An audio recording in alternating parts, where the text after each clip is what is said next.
How's it going, folks? I'm Des with DesFit, and this is the Fitbit Charge 3, Fitbit's most advanced activity tracker yet, and it aims to split the difference between a basic activity tracker and a more advanced sports watch. Now, I've been testing this over the last month and a half or so, testing it for running, cycling, weight training, swimming, and doing some gym-based cardio like elliptical and stair mill, and this type of work does take a little bit of effort, so if this video does help you out at all, don't be shy of hitting that like button down below. It's a small little thing that you can do that helps the channel out a lot, and I appreciate it. But back to the Charge 3. So it's a unique and attractive design that can work well for both men and women, and the Charge 3 comes with quite a few features that may make you think twice of whether you need an actual full-blown sports watch. The design of the Charge 3 is probably one of my favorite things about it, being wider than a more traditional activity tracker, but not quite as big as a standard watch. The straps are going to be removable, and it comes with both large and small lengths right inside the box, plus they have a ton of additional designs.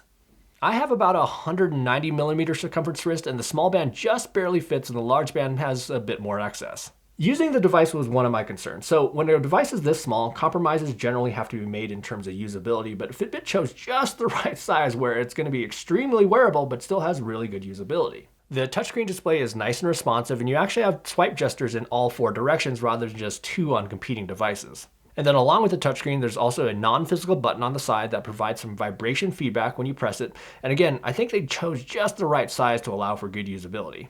For instance, when you go to pause a workout, you simply just press the side button, which pauses it, and then you just press it again to finish.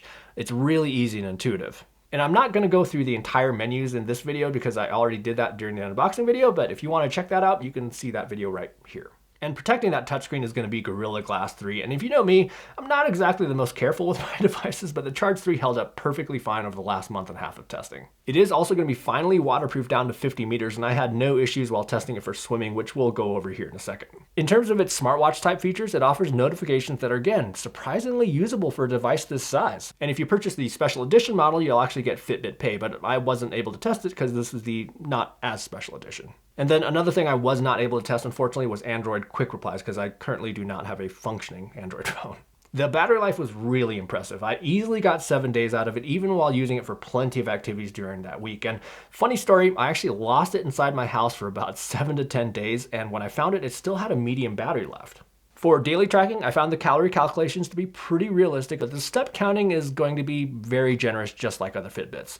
But the sleep tracking is one of Fitbit's highlight features, and it did a great job as usual. The Charge 3 offers automatic workout detection, which I found to work really well for running, cycling outdoors, swimming, as well as the elliptical. For instance, with this elliptical session, I tracked it manually using a Garmin device, and it was pretty darn close tracking the time that I spent on the elliptical. And if you are having bad luck with the actual automatic workout detection time, make sure to go into your account settings and see what thresholds are set for the automatically recognized activities, which you can find in the exercise goals. One additional thing I want to mention is that although the Charge 3 comes with a manual swimming workout mode, the automatic workout detection mode actually seems to work better than the manual tracking, since it'll actually track your heart rate where the manually tracked swimming doesn't seem to. And if I'm wrong about this, please let me know in the comments. In this example here, it did a pretty good job at tracking swimming, and for being automatic workout detection, it only counted one extra lap than actual. I'd call that not bad, and it's pretty darn good considering I didn't have to manually start and stop the device. It comes with a good selection of activity profiles, but unfortunately you're limited to just 6 that you can have on the device at any given time. I really wish they would allow for more activity profiles or